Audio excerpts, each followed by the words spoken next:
Hey everyone, thank you so much for being here. Before we kick off this week's episode, just a quick ask. Please don't forget to like, subscribe, hit the notification bell to make sure that you never miss an episode, never miss out on any of the strategies and tactics that we're sharing to help you continue charting your own path to freedom. And if you'd like to go deeper with any of this, we've launched a free Facebook group, which you can join at pathtofreedom.com/group. And we've linked that in the show notes to make it easy for you to find. All right. Thank you again for being here. Let's drop in to the episode.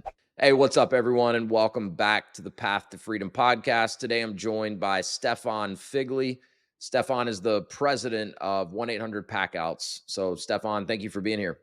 Thanks for having me, Wes.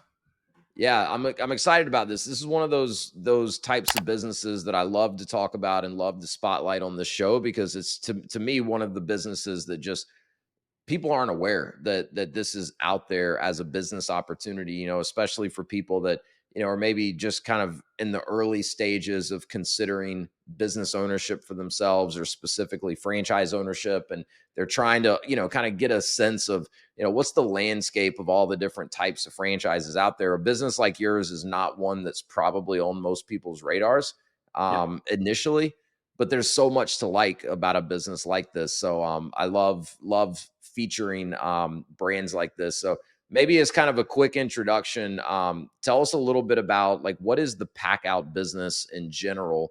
And then from there, I'd love to get a little bit of your background and experience. But I think a lot of listeners probably aren't even fully aware of what the Packout business is. Yeah, absolutely. If you know our brand firsthand, that means you've had most likely something bad happen. Yeah. So you're right. If you haven't been in a restoration industry with flooding of your house or a fire or a storm or natural disaster like that, there's chances you haven't had a lot to do with the mitigation and restoration companies.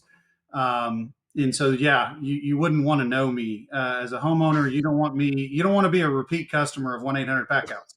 Right. You had a couple things then bad happen that had a streak of bad luck if you're a repeat customer, right? Yeah. So, I mean, we're not on the repeat customer element on the homeowner side, but look, what we do, we're in the restoration industry. So folks that deal with flooding, fire, tornadoes, natural disasters, hurricanes, etc.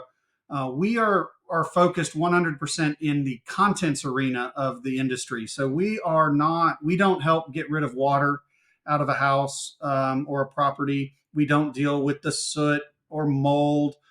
We deal with people's personal property.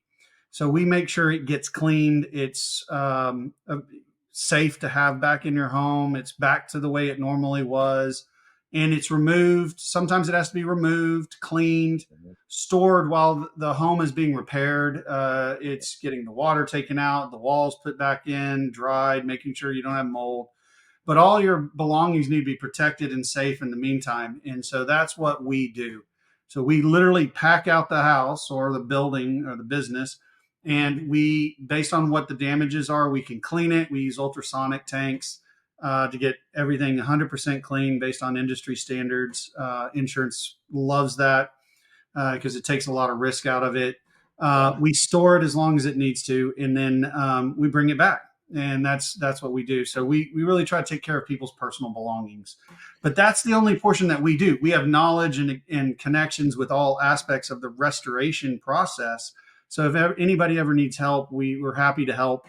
We've got business partners across the entire industry itself, but we focus on that one niche portion of it. And that's part of what I like about this business is that, you guys do have a more narrow focus because I think, the restoration category of franchising's, I think, fairly well known, at least to people that have some familiarity with franchising. But the pack out part of it, not so much. And there's some huge players, in the restoration, that are doing the water remediation and the mold removal and all of that. And so, it seems like it's a little more of an open playing field, with the pack out specific side of that business, but one that's obviously important, right? I mean, if you have water damage in your house or your place of business, there's obviously going to be a lot of contents there that either need to be replaced or refurbished in some capacity. So, how did you get involved in the pack out business? Sure. So I've been in franchising for about 18 years, certified franchise executive, gone through a lot of home services, a couple home services brands, and been in the restoration industry before with a full mitigation company Okay. in the same role, president. I was working in general contract. I actually left and was the CEO of a national general contractor, Okay. and Five Star Franchising, which is our parent company, was looking for somebody to come in, take over, and run 1-800 Packouts and grow it. I was itching to get back into franchising. I love helping and working with people, whether they're trying to hit their business goals, and it's fun.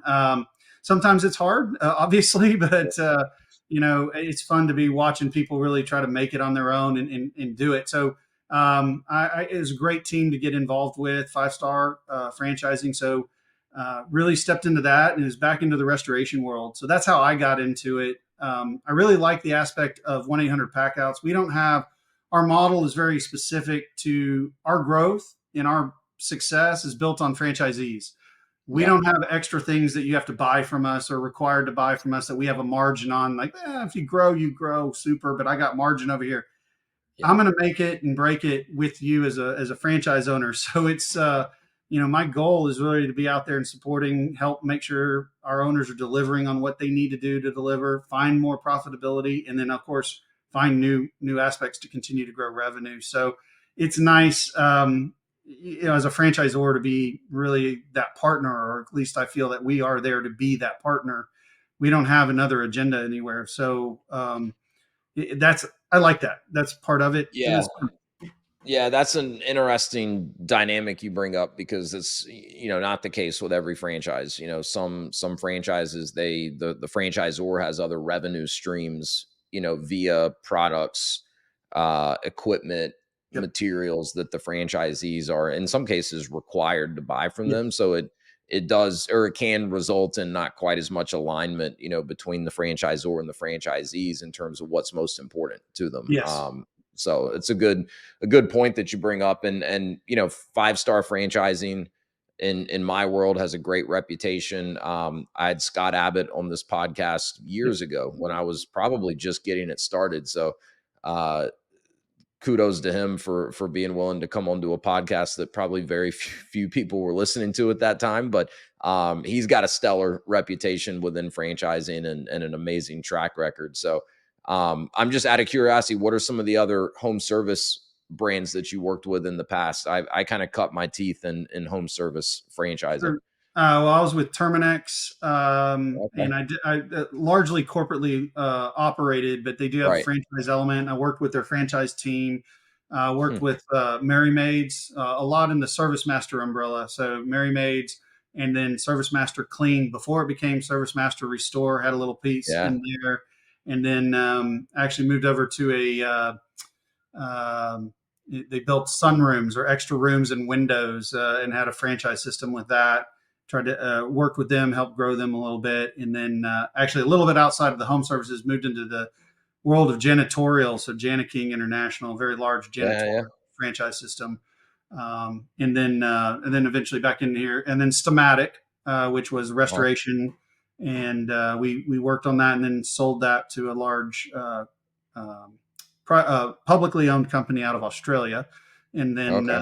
eventually moved over here to Packout. So been around a couple of different areas in the franchising Yeah. world, all service related. So I'll have to ask you offline. And I know a few people from the Service Master system, one of which was involved in Mary Maids back in the day. So sure.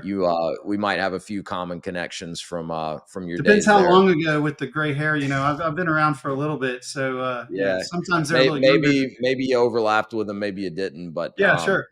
we'll chat about it offline. But so how long have you been with 1-800 Packouts now?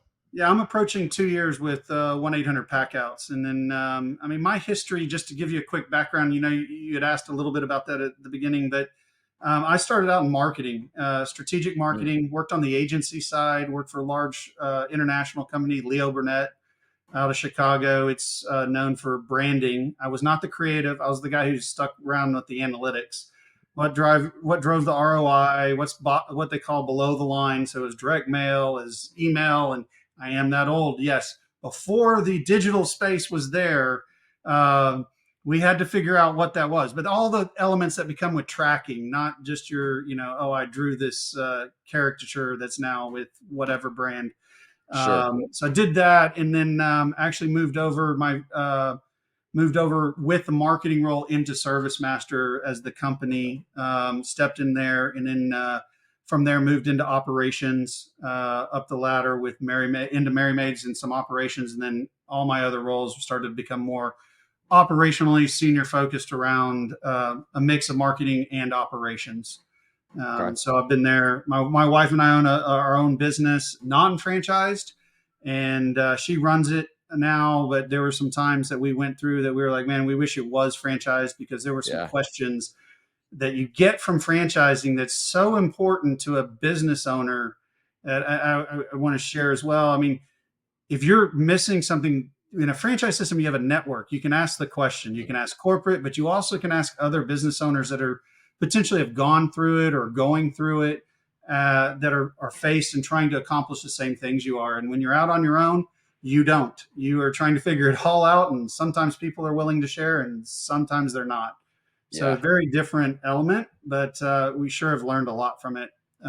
She's still running it for right now, and she's a little jealous that I get to work with a bunch of people that have multiple ideas. So Yeah. it's good. It's an important dynamic. I mean, as I'm coaching people through this process of evaluating franchise ownership and different franchises, the I think it gets lost sometimes, or they just don't fully realize how much value can come from that peer network that you have with the other franchisees. I mean, obviously you've got, the franchisor that's there and incentivized to help you learn the business and support Yep. you, but especially on an ongoing business. I mean, one of our franchises, we're coming up on 7 years that we've owned it now. And, my wife kind of runs that business, and she's got so many, really good friends that are Yep. other franchise owner. I mean, she's always talking to people, and there's certainly been a number of times where, we had a difficult decision to make, or just a challenging time. And it's nice to have other people that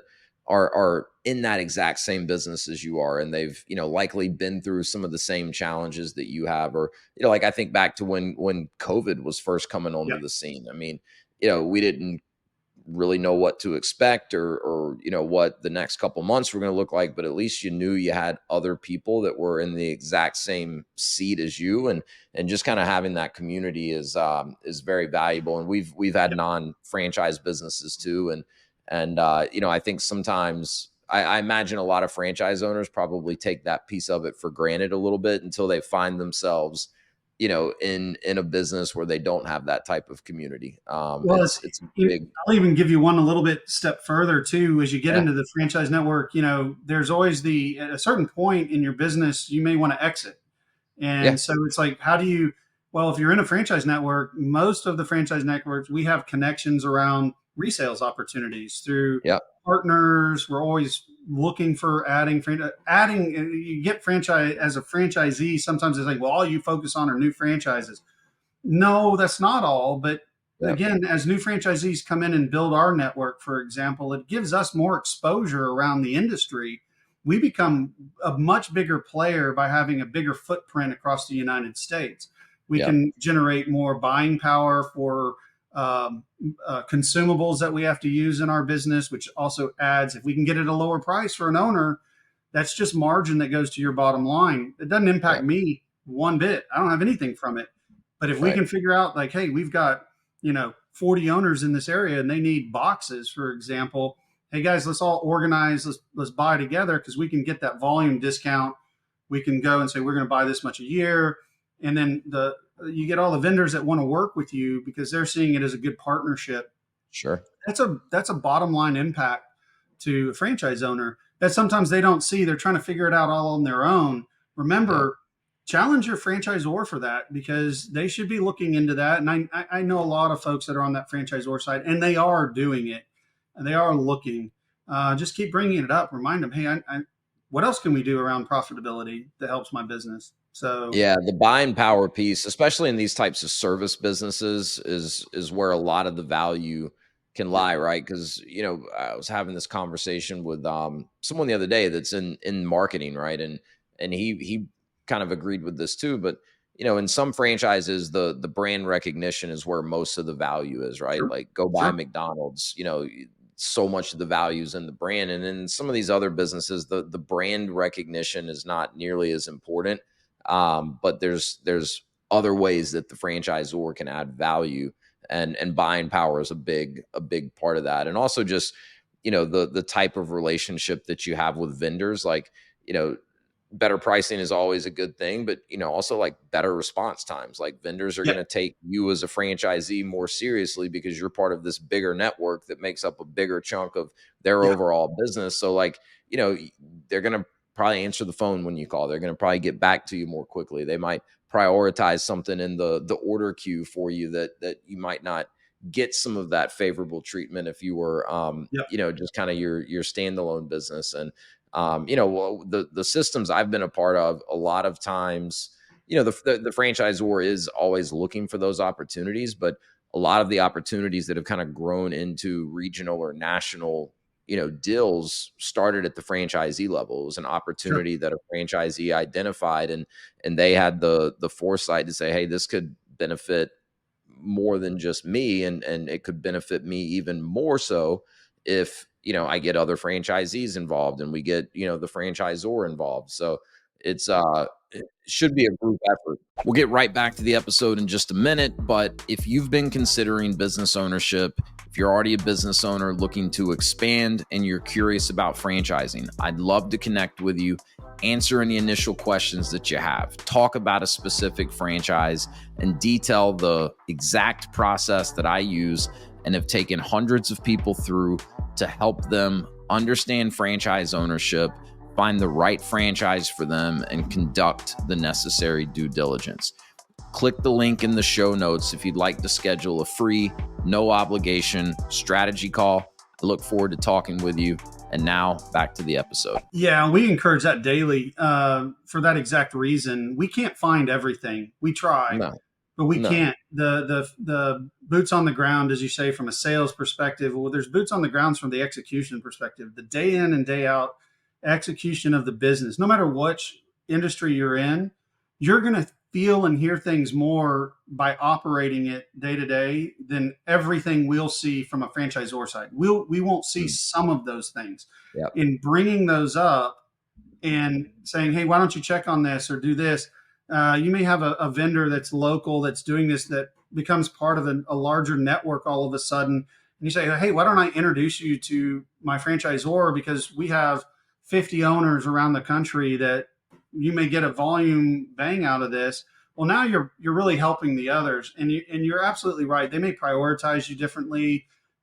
Some of them will help solve different problems. yeah, We have vendors in our industry that see different profitability models by seeing us and our in different competitors and yeah, yeah, what mix they're using from solving certain issues on jobs, where the industry is going. You get a little bit of a litmus test to know, mhm, hey, I'm feeling the industry being really soft right now. And they said, yeah, a lot of our clients are seeing that. It at least helps you balance it to say, am I missing something? right, Are we sliding a little bit here? Are we having a little bit lull, if you would, at this time? And that's where the partnerships of being in there and having that ongoing conversation can really benefit you as a franchise owner. Versus if you're just one off, you're buying your volume, and you may think it's a lot, but you may right, be buying $50,000 worth of stuff this one time. And you're going, God, I can't believe I'm about to write that check or put that on the credit mhm, card. But if the whole network was buying it, it's going to be $5 million, or it's going to right, be 700,000 all of a sudden. You're going to get a lot more information from that, which is yeah. beneficial too. It isn't the end all, but it's nice. Yeah, for sure. And I mean, I've seen rebates programs in place, with different vendors and manufacturers that a big franchise network is buying from, that, you're probably not going to get those rebates when you're an independent. I mean, the list goes on and on of the benefits from plugging into this larger system. And like in these types of franchises, when you're talking to other franchisees, you're not talking to a competitor. You're talking to someone that's in the exact same business as you, same goals that you have, but Yep. you're not competing against them in any way. So there's no, you shouldn't be any like sense of, feeling territorial or wanting to keep things, close to the vest or any of that. Yep. It's interesting. So the walk us through a little bit more like how the pack out business works. You already kind of explained like what you guys actually do, but so who's normally contacting you? What does kind of the sales cycle look like? Is it a homeowner that's been, through some of this, or is it coming from the insurance company or another restoration company? Like, how do you typically get the business? So you're going to, for us, we get a lot of business from other contractors that are mitigation contractors. They don't Okay. necessarily perform the content or pack out side of that business. And Right. so they have access to a claim. They need items moved, cleaned, stored for a month, 2 months while they're fixing and getting everything done on their portion of the job. So we do get a lot of referrals from that. So your networking in your marketplace is major. We do networking from a national perspective with with folks that have a national footprint and Right. so forth. The other area are straight up adjusters, insurance adjusters. Different markets have public adjusters, which you want to start to befriend. And then it's going to act on. So, what's interesting in our industry, we all estimate via the same tools. About 85% is estimated through one source tool, and the other 15% is estimated through the other tool. And they're very, very similar. We coach and teach on both of them, but you're not, the only way you're going to have a price differential between you and a competitor is if you miss something or they miss something, or you inflated Interesting. or they inflated. It's all fairly restricted in that sense. An adjuster gets to see if you made a price increase on line elements in an estimate, it's colored differently when they actually get the estimate because it comes through the tool. So you're not pushing one over them, you're actually Literally a flagging. red flag. So, we coach a lot on, hey, do it right. Make sure you're capturing everything so that you're getting your full value, but you're going to get more volume by doing it right because you're causing less of a headache for that adjuster. They have approvals, they have people that are checking and QCing their information. So you're not going to be able to slide one through very often. And if you do and it gets caught, sometimes you get flagged for it. So you don't want to do that. So, but we get some from adjusters. We have direct insurance carrier relationships. They have programs that are more and more carriers are putting out programs that are specific to content because Okay. they've had Yeah. a lot of high breakage numbers. Folks that are not just focused on the contents want to hurry through the process. So, what a lot of folks did is they subcontracted potentially a moving company. Movers get paid on a different model than the way we Yeah. do insurance work. And so Right. they move on weight and time. And Mhm. so if they can beat the time, they're going to hurry to beat the time, which then they pack bigger boxes with more things that then break. Yeah. And so a lot of carriers in the recent couple of years have had issues with their breakage, what they've had to pay for breakage. And Interesting. so that's a big topic that we get is, so what do you do on this? What are your breakage numbers? And we have that by our owners. The other one is an area called third party administrators. It's like a broker, and Yeah. they handle claims, insurance claims for carriers. And so they're another. It's called program work is another way it's said inside the industry, but they're called TPAs or third party Yeah. administrators. So those are the basic ways. We sometimes get it from an agent or a homeowner, but they're a little bit on the lesser end because it's going through the process of a carrier or a third party or an adjuster Yeah, already. it's different from so many businesses in that way, especially the pricing model. So if everyone's kind of on an even playing field when it comes to pricing, right? Meaning you don't really have to worry about the low cost competitor, I guess, coming in and intentionally just undercutting you and competing solely. Or maybe there is. I guess they limit the high side, but they They, don't I mean, restrict how low you go, I an suppose. adjuster is going to sit there and know if the price comes in at $10,000 from one group and $6,000 from another. it all depends on what the job is. They may like that and they may not like that, It because might be a red flag, like, hey, this is too why is it low, coming in so and low? Are they passing this work off to somebody and breakage might be high? right. The risk level is higher, stuff like that. But the only other way that you're kind of missing is if you as the estimator miss something on your estimate, you might come in lower, significantly lower than a competitor in that. The other thing is the competitor might read it differently. But all in all, you're going to be within a fairly solid range of it. And so if you stay within that range and in those expectations, you're going to be getting, and they like it and you're following their rules, you're going to continue with, and you have good service and performance, you're going to continue to get volume out of it. Yeah, so that was my next question. How can you really differentiate yourself? And are these adjusters or the TPAs or the carriers, like whoever's Yep. essentially awarding the business, are they typically getting multiple bids, it sounds like? And if so, how are you able to differentiate yourself and put yourself in a better position to win more of those bids?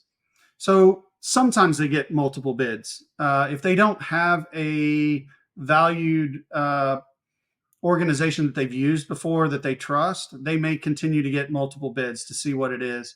As you build up your network and you've done multiple jobs with somebody and they see that you're writing the estimates correctly and your Yeah. performance is good. So uh, you have to understand, when we go in, or our folks go in, our franchisees go in, they are having to deal with somebody who's had a pretty significant issue. So there is a whole level of empathy that has to happen.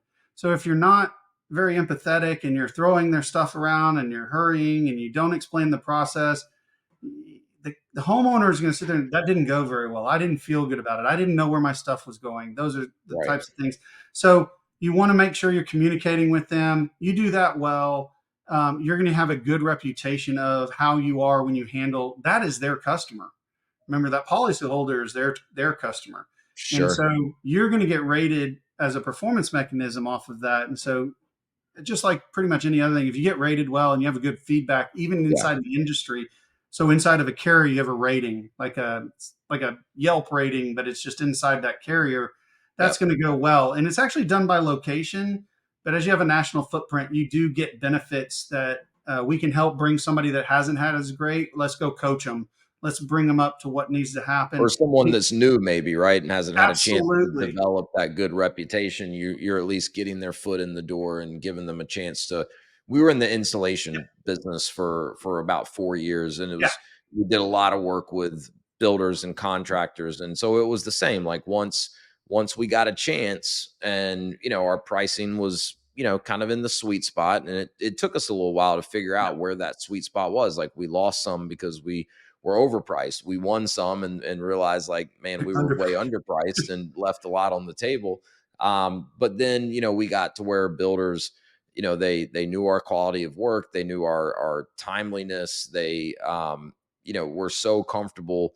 We weren't even having to give quotes any longer, right? We just kind of had, and I never had like a formal pricing contract. Maybe one builder that was more of like a national builder. We had like a formal Yeah. pricing contract, but the others were just kind of, once we'd done 4 or 5 jobs for them and the pricing was, all pretty similar and the quality of work was good and we finished on time, they would just give us jobs and I would invoice them when we were done with it. And that worked out pretty well. And that's our goal, right? As a national partner, we want to say, look, all of our owners invoice, they estimate in a very similar way. They follow what's called the SLAs, the service level agreements, to match to what the carrier has or the TPA has as requirements. Hmm. And once they see that pattern from the carrier side or an adjuster side, the same thing happens. They begin to build that trust, and they would rather just give it to you as that person they know bills it correctly. Yeah, And sure. I mean, if you're an yeah, adjuster, whoever's in charge of, call it a case, you may have different terminology for it, but a project. I mean, how much easier is their life if they just don't even have to worry about the pack out piece, right? They just know, like, hey, we got our guys at 1-800 pack out. Like, they do a great job because they're probably, I mean, it's like a puzzle that they're having to solve, right? With all these different components that need to come together to complete this overall project. And so yeah, it certainly makes their life easier if they just kind of have a go-to company. It's a lot more work for them to go get multiple bids every single time. And like in my experience with anything like this, whether it be builders or I worked for a franchisor where we had a big contract with the VA and Yep. the VA hospital, and we dealt with purchasing agents. Like, uh, they don't want to take a flyer on a new guy unless they absolutely have to. Like, that's the last thing they want to do. They would It's a lot rather more just work. go with what they know. They're not people that tend to love change in my Yeah. experience, unless you force their hand, right? And they have to go make a change. So yeah, I mean, I think if you look at so many of the other different types of businesses out there, it's a different model, right? It's not as sales intensive of a model. It's much more service based. Yeah, it is it's a different type of sales model, right? Yeah, It's a right. heavy networking model. You have to Yes, be for out there sure. networking. Yeah, It isn't a quick sale. You're not going to yeah, meet somebody for one time and you get a job. yeah, I mean, it's we have different owners. This is a big topic within our network. Is, well, what is it? And I've got some owners that say, yeah, it's seven. You got to be engaged with somebody 7 different times at a certain level before you have a shot at getting a job from them if it started at scratch. I got somebody else that tells it's 10. Of course, then I have one owner that says, I'm just better than you. I can do it in 7. You know, that's great. That's the competition you want, right? I don't oh have to yeah, push them. They push themselves. The network yeah, does. But yeah, it is a networking element. And it's, if you have your network and you don't want to burn any of those bridges, no, like you said, and, you think you said it right. You think of an adjuster, they're not just dealing with the one claim that they just gave you. They probably have 30, 40 claims that are due like that week that they got to figure out, like you said. So they got 30 or 40 different puzzles, maybe more. yeah, yeah, And so they know that, hey, I don't have to worry about this puzzle piece for these 10. That takes a pretty good load off of their mind, and they work on then the problems. But you also don't want to be the one creating the work for them. yeah, And no so doubt. that's what we try to coach and have our owners really focus on, is that'll generate volume. Um, Yeah, I'm so, sure, especially over time, right? If you're consistent with it, I mean, you know, I try to coach people on this that most of these service businesses, there's a networking component, right? Some of them there's kind of the easy button in the beginning where you run the paid marketing and advertising, and if sure. that's working, it's going to drive leads. This is not really a business where I imagine you have much of a marketing budget other than maybe through some of your networking Yeah. efforts, but you're probably not running digital ads or direct mail or any of that. A And little bit and of this, it, not tons. You want to hit the contractors, let the folks know you're in the market. yeah, yeah, But then but once you get it going, no, it's probably just a steady flow of, yeah, versus like some of the home improvement type franchises, right? yeah, They're a lot more marketing and advertising intensive, and what you'll usually see is that the top performing owners in those types of spend more. franchise systems, they've figured out that yeah, we're going to do the as much of the marketing and advertising as we can and max that out, but on top of that, we're going to really pound the pavement and get out there and network our tails off and Yeah, develop as many of these strategic partnerships and referral partnerships as we can, and that's how they grow their business. That's how they can yeah, ultimately run their business in a more profitable manner. Whereas you see some people that are just kind of content or complacent with yeah, as I always call it, feeding the marketing machine, right? Just yeah, let that do what it's going to do, and then it's just you're a lot more reactive in that regard. So, and then like yeah, I talk to a lot of people that they don't like the idea of like a hardcore sales business, right? Like, our franchises have mostly had some sort of an in-home sales component yeah. to it, right? Like some people are going to thrive in that, other people are going to really shy away from it, and something like this could be a really good fit for that person that doesn't want to have to do like the transactional type of sales process where it is more relationship based and you build it over time. Yeah, and it's interesting because I would say, everything you said was correct for us at 1-800 Packouts. It's a little bit less from a marketing spend that we all know of, that you've read Mhm. about, you see. At the same time, when you're coming in and you haven't been in this industry, it can be nerve wracking that you can't just say, if I spend $1,000, I get this much in sales. Yeah. Um, Yeah. That's a good point. it's not a straight line as that, right? It's, Yeah. hey, I spent this amount of time, which is a Mhm. value as well, Yep. and it took this long in there, but look what I get out of it. I built this relationship and they generated X thousands or hundreds of thousands of dollars of business in the 12 months. I get an owner that says, I can't believe I spent $1,500 on this person or this contractor. And I was like, well, how much did you get from them? And he goes, well, last month I got $10,000 job from them. I said, well, what'd you get in the last 12 months from them since you started this?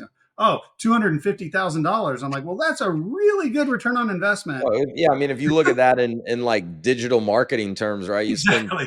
$1,500 on digital and get 200,000 plus in Yeah. revenue from it. Like those numbers pencil out pretty nicely. Very much so, but sometimes it's hard because it's not as uh, mainstream as you and I think, or everybody Yeah, thinks, and so sometimes as they get into the business, it becomes frustrating. And I've been working with my team. I said, folks, you have to understand when we have newer owners coming in, they don't understand the industry yet. We have to help them understand the industry. We have to make them comfortable with what might not be as much as expected from what they see in mainstream, and show them what it is and how it works. And we utilize our ownership network to help with that as well, because they've yeah. been through it. They had the freak out moment at one point, going, "Oh my God, what did I do?" And sometimes We used to call it the "oh shit" moment. yeah, yeah, yeah. I have a The couple owners. I say, "Hey, you know what? I really want you to talk to so and so, because I think they'll give you a little bit more insight on it." And you don't want to hear it from me at corporate. I understand well, that. it resonates totally differently when it comes from another franchisee. It just lands better, I think. But yeah, so speaking of industry experience, like what do you see, like your franchisee base today? Like, did most of them have some level of experience in the restoration industry? Did most of them come in with no experience in that industry? Like, what does that look like, and what are you guys specifically looking for in terms of background? Sure. So the let me give you where we are in current owners. We're about Yeah. 50-50 of had some background in the industry, Okay. to absolutely no background in the industry. Got it. And from newer franchise owners, what we're getting, it's probably 90% no background in the industry, and 10% some element, maybe a moving company background, maybe a mitigation background, some elements like that. The things that we're seeing and what we look for folks that are understanding they're about to buy and get into a business that's starting at $0 of revenue. This is a new ground up business. I think some folks come into franchising and think, I'm buying a franchise, I'm paying for something. Um, Where's my it, profitable business day one? and yeah, and I it's like, wow. I've worked with that a little bit lately, because you are still buying zero revenue and you are starting from scratch in some markets. Now we Yeah. have a national presence, which does help. We have a model and a process. We've launched a quick start package to make sure you have everything you need. You're gonna have to go buy it anyway. We have it for you. This is what you're going to get, so you don't have to think about it. We're trying to take some of those aspects away from the stress of, okay, what do I need, and having to make some decisions. We had people stalling on some decisions that were like $200. Like, that isn't where you need to get caught. Like, Yeah. let's go get you involved in these other things. So um, right now, what I'm seeing is a lot of folks looking to come into the industry of restoration. Mitigation is a little bit of a different ball game for the industry. You're 24/7, 7 days a week. You're a lot of Wow. calls come in at 1 o'clock in the morning, and you got to get out there trying to solve the problem. That's one thing. A lot of our day-to-day calls don't come in the middle of the night. I mean, you may get some here or there, but that isn't the commonplace. So we look for folks that are really set up to be in business, starting a business, being the entrepreneur, knowing how much hard work there's going to be at least as you get going. And then we work with the folks that are ready to really do it. So at Five Star, we have the thing called Drive, which is really what we try to make sure everybody matches to. So it includes innovation, vital to the business, enthusiastic, driven. They have the motivation to do it, et cetera. If you go through the analogy of it, and it really does hold true, because if you do find folks that are set up that way and mentally prepared that way, they enter the business, no matter which one it is. I think they'll enter business all in all in a better position than someone thinking they're buying an existing Sure, company. no doubt. You gotta come into it knowing that, number one, it's going to require time and effort on your part Yeah. as the business owner to get the results that you want, and there's going to be ups and downs, and you're going to have probably numerous of those oh shit moments. Yes. Is what one of my mentors used to always call it, where you're kind of freaking out and wondering, what have you done? Why, how Yep. did you ever end up making a decision like this? And I always coach people, like, make an effort to plug into the community and, like, start, be proactive in making friends with other franchisees and, Yes. learning from them, and don't just be a taker. Like, even if you're brand new, like, try to find ways that you can help or add value, or as soon as you're able to, start trying to pay it back, to people that have helped you. And, like, I sometimes use an analogy. I'm like, when you're new in a franchise, it's kind of like the first day of middle school, and you need to figure out, like, who are the cool kids, who are the smart kids, who are the kids that are going to get you in trouble if you Yep. start hanging out with them. And, like, make sure because every franchise organization has, usually a group of owners that are kind of negative, and they complain a lot, and they don't, really participate, and they're usually all kind of underperformers in my experience too, and they Yep. just kind of group together, and they, like to have little bitch fest. And That's like, correct. don't do that. Like, especially if you're brand new, like, it'll set you so far back, or put you in a hole that you may not be able to dig out of. And it's not to say that, there wouldn't be things to complain about from time to time, but it's just not a good use of your energy, especially if that's what you're constantly hearing and surrounded by. But for you Yeah. guys, you're not so concerned necessarily with, like, specific industry background. It's more that mentality, some of the soft skills, that Yeah. you laid out earlier. What type of a team does an owner need to have in order to launch this business, and what is the owner ideally spending most of their time on in, say, the first 6 to 12 months? Sure.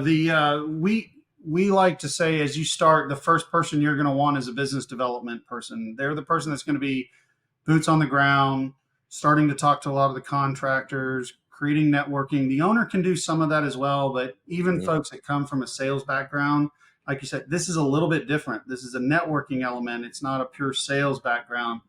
Um, and we recommend that is the first hire, because the owner should be spending time on that networking at the beginning, but as jobs come in, the operation of that job, you always can 1099 some of the operations, the physical side of it, as you Okay. ramp up.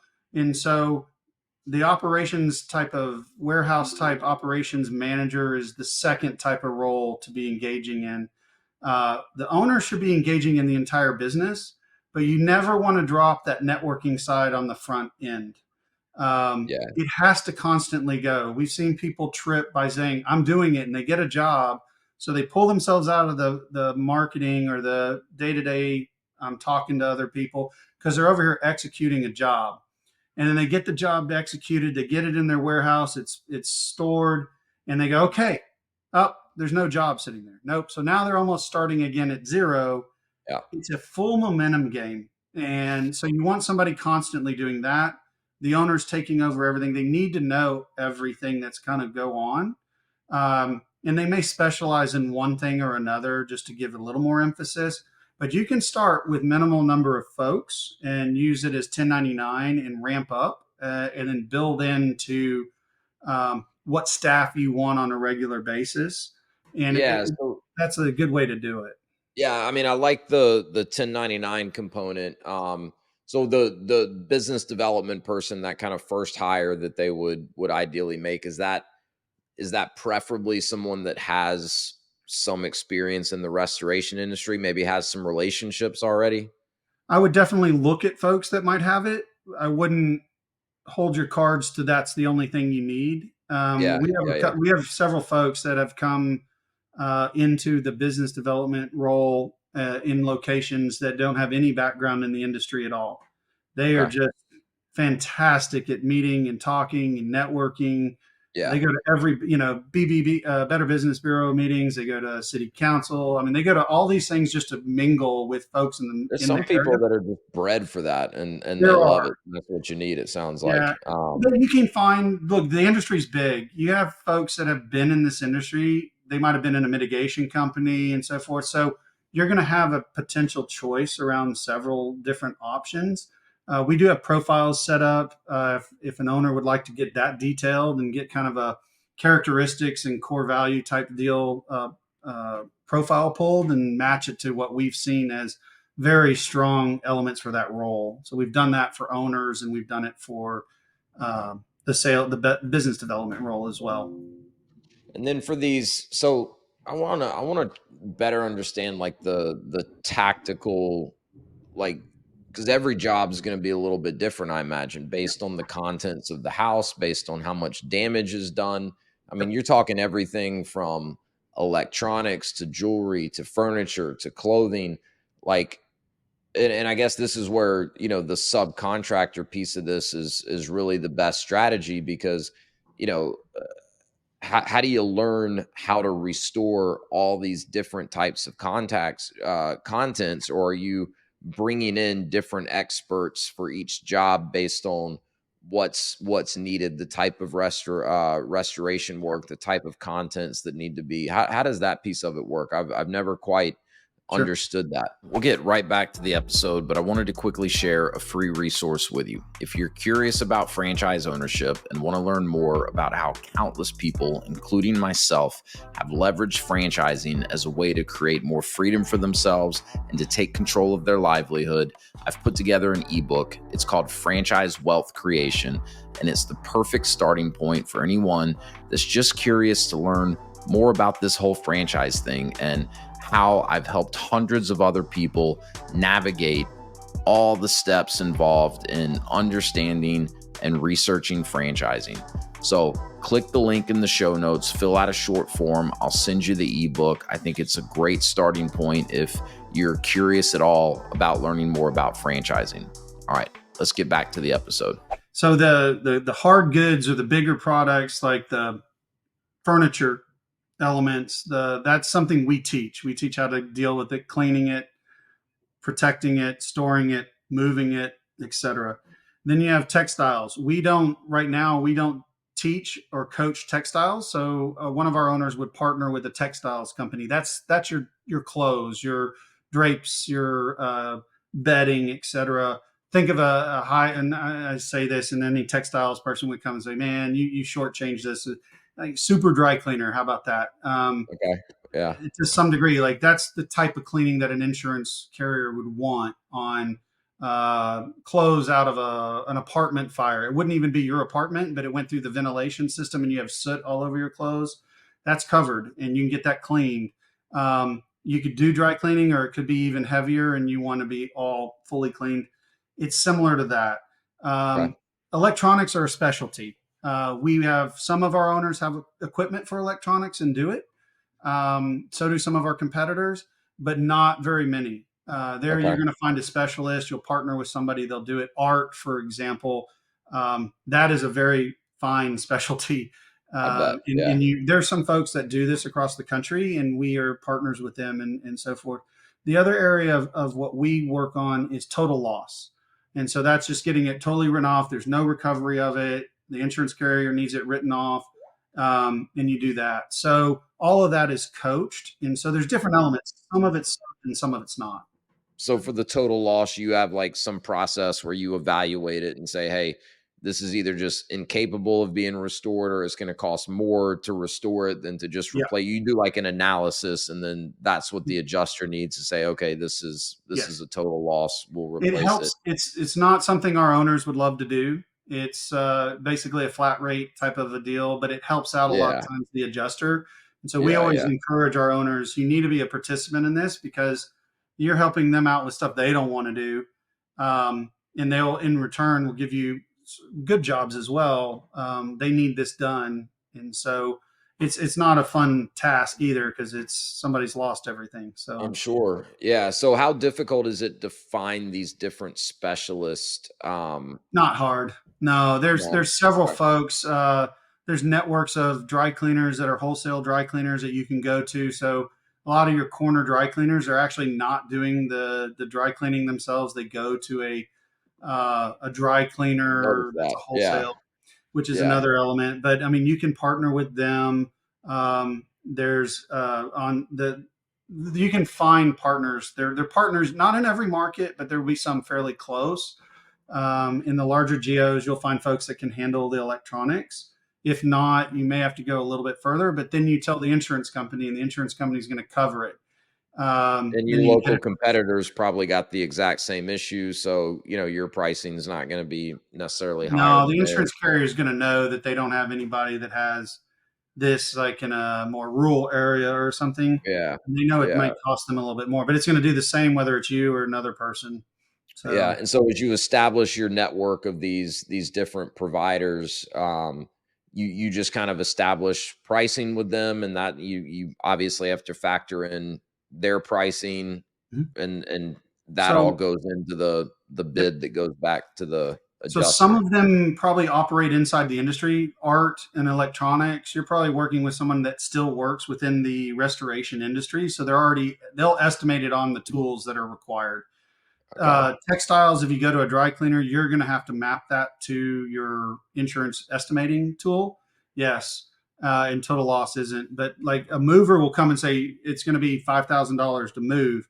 You then have to, if you are a mitigation company, you will then have to break that down into the estimate that, and it's a line item by line item estimate to be able to put it in for insurance, not the one lump sum that you get from the moving company. So you want to find partners that understand the level of quality that's required.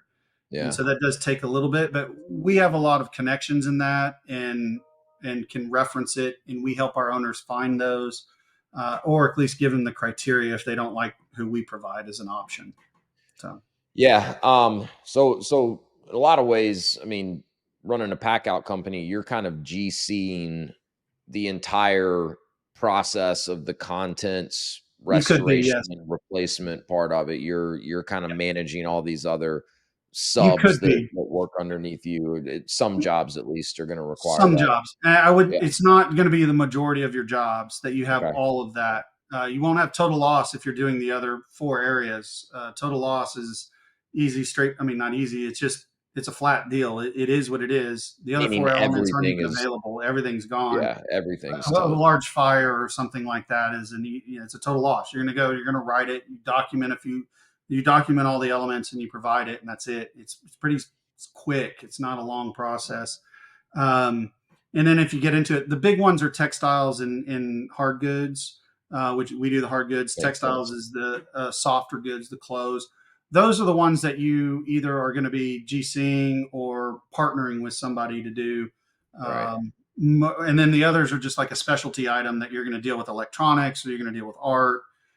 For example, we don't have our owners, we tell them not to move billiards tables, hire a billiards company to do. They will not bill by insurance. They will just bill you to take down the pool table, move it, clean it, be ready to reinstall it. And they'll issue a bill for that, and you submit that, and all the insurance carriers know that that's not what we or people in our industry do. But you want to keep something that's that special. We don't. Most of the folks in our group don't deal with uh, guns or ammunition. We have a specialist come in and deal with that. We've had folks Makes deal with sense. hospitals, and you bring in a medical specialist to deal with. Yeah, it's interesting. There's so many different scenarios that can come up that, until you're in the business, I mean, you guys probably have some wild stories that There's you can share in terms of just stuff that you found or had to figure out how do we get this thing moved out or how do you go about trying to restore this. Um, so what we'll wrap this up. I know we're kind of coming up on time, but I guess kind of last question for you, like what type of infrastructure is needed to get this business up and running? You talked a little bit about what the team would need to look like. I know there's a storage component to this, yes. right? So you're moving everything out of the home or the business that the damage took place in. What type of a space do you need? Vehicles, equipment, like what does that piece of it look like? So, like for us, for packouts, we require the cleaning equipment specifically. So, ultrasonic, we give you which one. Like we have a partner with one for extra training and everything.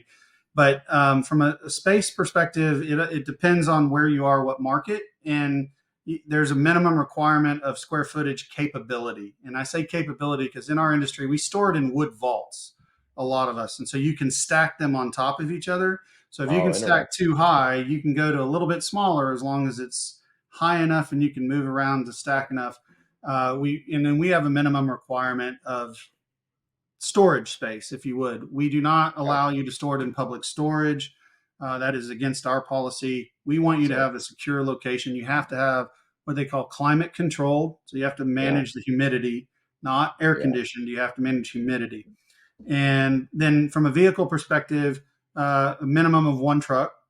You always can rent. We have partnerships with truck rental companies or for nationally. Are You you can meaning a box truck? box Like a truck box usually, yeah. truck? You'll Yeah. need a box truck, minimum of Yeah. 16 feet. You can add a Okay. sprinter van if you would want for smaller items, but depending on if you're urban or rural, you may go from either 16, 18, 20, or 22 feet. I know I have a couple guys that have 26 footers. Those are big. Yeah, those um, are big. but what you have branded, etc. We want that. We want to show up not in a U-Haul. In fact, you cannot use U-Haul. No offense to U-Haul, but for us and what we're trying to show and what we deliver, that's not what we want. So you use a different type of rental van if you're having to expand and use rental vans. But we have a whole policy to it. But outside of that, your quick start package, we give you everything you need to be able to handle one vehicle worth of equipment. So dollies and moving stuff, pads, blankets, boxes, and wrap and tape. And you don't have to think for the first 20, 25 jobs that you're going to have because we make sure you have enough for that. And outside of that, then you can start your reorder of different consumables and you may make adjustments based on what you've seen. Yeah. And then so am I understanding this correctly that, part of the way you guys can make money is through the actual storage of goods, right? Yes. Because is it not fairly common that, you guys may come in, remove contents, do the restoration work on those contents, but then it's quite some time before the actual home or business is ready for them to be moved back into. So you're storing them and the insurance company has rates that they pay for that storage. Is that correct? That's correct. You're absolutely correct. So fire jobs take a lot longer because there's a Yeah. bigger, much larger reconstruction element to it. So they'll stay in your storage for a long time. So you're getting paid usually 2 months that you bill 2 months at a time to a carrier, and they'll continue to pay it as long as the construction's ongoing. And then they say it's ready, and you'll be taking it back. You charge for the take back. You don't unpack. You just deliver it, and then it can be unpacked by the policyholder themselves. Yeah. So yes, That's always been a really interesting component of this business to me because, I got to think that's pretty nice when you've got it is. some revenue coming in with like zero labor costs associated with it. It's just kind of money flowing in. I'm sure it doesn't make up the bulk, of where, a franchisee's overall revenue is coming from, but it's got to be nice. You think about it as a profit per job, if you would, and then you're just going to be adding profit to that job. Do you usually have a sense going into it of how long you're gonna have to store it, or is that kinda open-ended and you really don't know? It really depends on what the job is, but you have an estimate. I An mean, if it was idea, a yeah. 2 room water leak or something like that, a washer pipe broke or something, That's not going to be very long storage. A fire that damaged a house, they're rebuilding the house. Yeah, you're probably looking at 9 months minimum. We have folks that have stories that it's been there for 14 months and Wow. stuff like that. So you do have some estimate of it, but I mean, a lot of things change because there's other people involved. How long did it take to rebuild it? Were they negotiating with the insurance company, et cetera? And it can extend, it can get shortened. I'm But sure. you do Yeah. have a good range of it. Yeah. Well, interesting stuff, Stefan. You've been very generous with your time, so we'll go ahead and wrap this up. I have a ton of other questions I'd love to ask you, but maybe we'll just do a round two at some point in the future. But Love to. um, interesting business. Like I said, I don't think most people are aware that this is out there as a business opportunity. And I also talk to a lot of people that they're like, Wes, I really want to be in a business where I can see that I'm having a positive impact, Yes. for my clients. And, this is one of these businesses you're coming in, you've got to have empathy, as you've pointed out several times. And no one's going to be thrilled to see you, right, showing up because of the circumstances that lead to you being there. But I got to imagine on the back end of it, when you're showing back up, and dropping off someone's possessions Yeah. and they're essentially back to new, there's got to be some sense of relief and gratitude that your franchisees and their teams get to experience. And that's something people need to think about when they're deciding what type of business they want to get into. Yeah, they do, and I like to think of it a little. They don't get mad when we come because that means things are starting to happen and they're going to get back to True. normal. Yeah. So I like to spin True. it a little bit positively on that.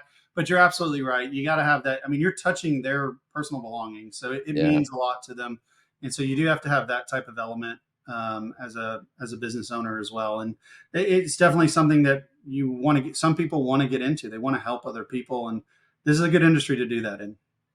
Yeah, no doubt. Well, thank you so much for everything that you shared. Where could people go if they wanted to connect with you, learn more about 1-800 Packouts, or even learn more about 5-star franchising? Absolutely. So really easy. Packouts.com, 1-800-Packouts.com on the web. Our phone number is a live phone number, 1-800-Packouts. That's And good. so, That'd yeah, be pretty awkward if it simple. wasn't. And 5-star franchising online as well, 5starfranchising.com. Anything you want to see, some of our other brands, et cetera, that are in there. But I'm on Indeed. I'm in Indeed. I'm on LinkedIn. I sometimes am on Indeed looking for people. So, but yeah, LinkedIn, we're connected there as well, and on all social media platforms. So happy to help if anybody has any questions. Awesome. We'll put all that in the show notes to make it easy for people to find.